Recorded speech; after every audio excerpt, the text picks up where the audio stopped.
Bismillahirrahmanirrahim. Dear students, today we are going to talk about classification of carbohydrates. तो बच्चों आज हम classification of carbohydrates को study करेंगे। बेसिकली कार्बोहाइड्रेट्स की बच्चों थ्री टाइप्स हैं, मोनोसैकेराइड्स, ओलिगोसैकेराइड्स एंड पॉलीसैकेराइड्स। और इस चीज़ को हमने लास्ट टाइम भी डिस्कस किया था कि जो कार्बोहाइड्रेट्स हैं ना, इनको हम बच्चों सैकेराइड्स भी कहते हैं। और जो सैकराइड का जो वर्ड है ना, ये ग्रीक लैंग्वेज का वर्ड सैक्रोन से डिराइव हुआ है, जिसका मीनिंग होता है शुगर। तो आज मैं आपको मोनोसैकेराइड एक्सप्लेन करूंगा। Monosaccharides are the simplest sugars which can not be hydrolysed. मतलब जो मोनोसैकेराइड्स है ना, वो सबसे सिंपलेस्ट शुगर्स होती हैं और आप इनको फर्दर हाइड्रोलाइज नहीं कर सकते, कि इनकी हाइड्रोलिसिस पॉसिबल नहीं होती। अब हाइड्रोलिसिस किसको कहते हैं? हाइड्रोलिसिस कहते हैं the breakdown of a big molecule, the breakdown of a polymer in the presence of water. किसी लार्ज मॉलिक्यूल की वाटर के प्रेजेंस में ब्रेकडाउन को हम हाइड्रोलिसिस कहते हैं। क्योंकि ये सबसे सिंपलेस्ट शुगर्स होती हैं, इसलिए हम इनको फर्दर हाइड्रोलाइज भी नहीं कर सकते। They consist of 3 to 9 carbon atoms. इनमें 3 से लेकर 9 कार्बन एटम्स होते हैं।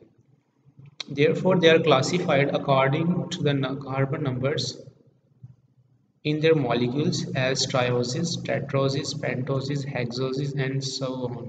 तो फिर इनको कार्बन एटम्स की बेस पर हमने क्लासीफाई किया हुआ है। अगर किसी मोनोसैकेराइड्स में 3 कार्बन एटम्स होंगे तो उसको हम कहते हैं ट्रायोसिस। जैसे फॉर एग्जांपल ग्लिसरल्डिहाइड है। टेट्रोसिस, इसमें 4 एटम्स होंगे कार्बन के। पेंटोसिस, इसमें 5 कार्बन एटम्स होंगे, जैसे फॉर एग्जांपल राइबोज शुगर है। हेक्सोसिस, 6 कार्बन एटम्स होंगे।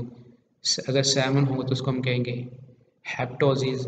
अगर 8 होंगे तो उसको हम कहेंगे octoses and so on. The important monosaccharides are hexoses like glucose and fructose. और जो इम्पोर्टेंट मोनोसैकेराइड्स है ना, वो हेक्सोसिस है, लाइक जैसे ग्लूकोज और फ्रुक्टोज है। अब देखें ग्लूकोज और फ्रुक्टोज, बच्चों इन दोनों में 6 कार्बन एटम्स होते हैं। और इन दोनों में डिफरेंस क्या है? What is the difference between glucose and fructose? Glucose is a penta hydroxy aldehyde. कि ग्लूकोज जो है ना, वो पेंटा हाइड्रोक्सी एल्डिहाइड है, और जो फ्रुक्टोज है वो पेंटा हाइड्रोक्सी कीटोन है। बच्चों पेंटा का मीनिंग होता है 5 और हाइड्रोक्सी कहते हैं हाइड्रोक्सिल ग्लूकोज नेगेटिव आयंस को कहते हैं। क्लियर? कि जो ग्लूकोज है ना, वो एल्डिहाइड है, उसमें 5 हाइड्रोक्साइड आयंस होंगे, 5 OH नेगेटिव आयंस होंगे, ठीक है। और फ्रुक्टोज जो है ना, वो पेंटा हाइड्रोक्सी कीटोन है। और बच्चों इन दोनों का मोलेकुलर फॉर्मूला होता है C6H12O6। बच्चों आप लोग देख रहे हैं कि जो ग्लूकोज है ना, उसमें भी 6 कार्बन है, 1 2 3 4 5 and 6।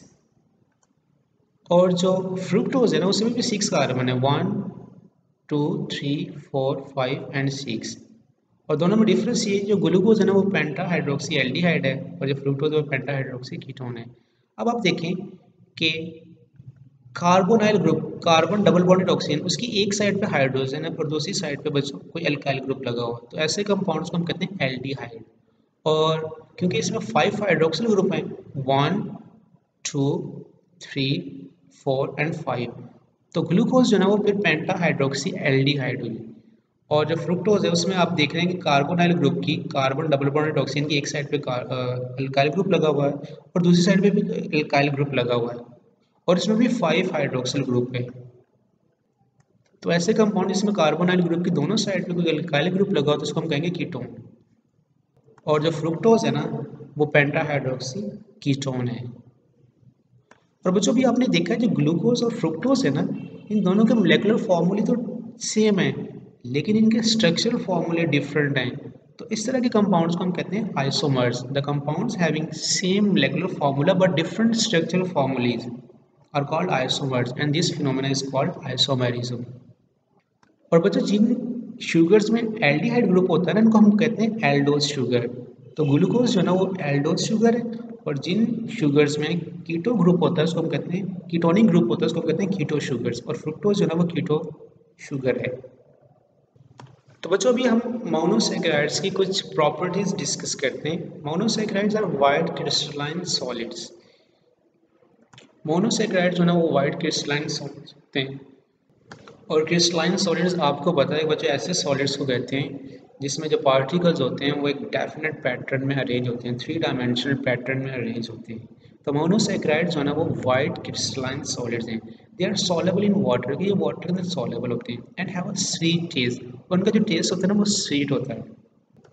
They can not be hydrolyse, ये हाइड्रोलाइज नहीं होते, they are reducing in nature, उनकी नेचर जो है ना वो रिड्यूसिंग होती है, therefore they are called reducing sugars, और इसी वजह से हम इनको बच्चों रिड्यूसिंग शुगर्स कहते हैं।